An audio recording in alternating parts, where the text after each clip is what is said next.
Phil Burgundy, Sir Moses Cleveland's Canterbury Tales, Book 10, line 2903. With hellish landscape intimate was she, what woad of soot upon her face but be? Become the darkness for to call, she thus became the nescient pall. What darkness be she till the light of day? What darkness be the nescient pall embraced? Indeed it worn and owned, darkness defaced. She errant to become the night, and rampant to become the fright, entrenched her inner light before the fray.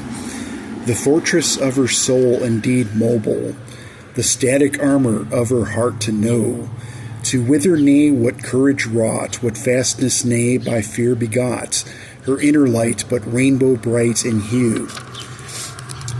Her light within but rainbow hued had been, discretion dimmed her brightness from within. Varied hues but for to dazzle, swirling for to daze and frazzle, her aura cloaked in light they could not view. Insipid she like blander background be, the scent of pitch and dirt and mossy tree. Insipid be and indeed hail, her signature to tell no tale, she lost to view and telling not to find. Again her blade to hone against the stone, what finer edge to feel indeed was known. She passed her blade above the torch, the finer edge but for to scorch, it blackened darkness, nary it to shine. Timely she, a troll drawn by the flame, upon her fell indeed drawn by its bane. She spun about to face the troll, reflections in its eyes did show, as followed they her torch's downward path. She thus to whirl and pivot once again, the flame its gaze to follow, to descend. For to its right below the ribs, her blackened blade indeed had slid, her burning torch to strike behind its calf. It staggered and to roar with organs pierced. Behind she stepped to slice its calf but fierce. The wound for thus to cauterize, regeneration to despise, renewal thus to be but incomplete. Its balance off and prey to be forsook. Aside she stepped to strike the other foot. Its tendons severed with a swing, her torch to leave a burning sting. Which way to fall it but... Which way to fall it for... Sorry about that. Which way to fall it for the ground to meet. It face first fell into the burning pitch, of limbs to shed, nay for its head to ditch. Of lamp oil splashed upon its back, accelerant for knee to lack, but bound and conflagrated ere to be. Back to the flaming pitch and thus entrenched, more trolls to wander in, drawn by the stench. With troll flambe the dish to jour, it on the menu to be sure, it blanched and broiled and fried and fricasseed. With flaming arrows raining from the trees, once marked with flame, the trolls were downed with ease. But wary of Catania now, her torch to spy, nay arrows draw, nor Esmeralda's flaming sword to spy. A flaming arrow's source but for to wonder, what scouts ahead when catenations sundered.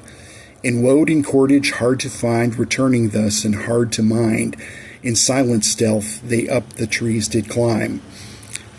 The pyre but of the burning trolls did grow, no longer refuge in the trees to know. From up above for to descend, what vulgar trolls for to befriend, but at their level for to meet and greet. But from the pyre the smoke indeed did billow, the swamp to drain, but for to plant a willow. But nay, too easy that would be, the perpetrators both deceased, their labor's fruit both nay they ere to reap. Advance to pay or drain the swamp on credit, or prepaid thus, both indeed indebted. But three were down to pay the toll to rid the ever deep of trolls, and all else living of was yet to be. 'Twas not the plan Catania had intended, rebuild the viaduct and to defend it. For hard to mind the burning pitch or placate the offended witch, her realm aflame as far as eyes could see.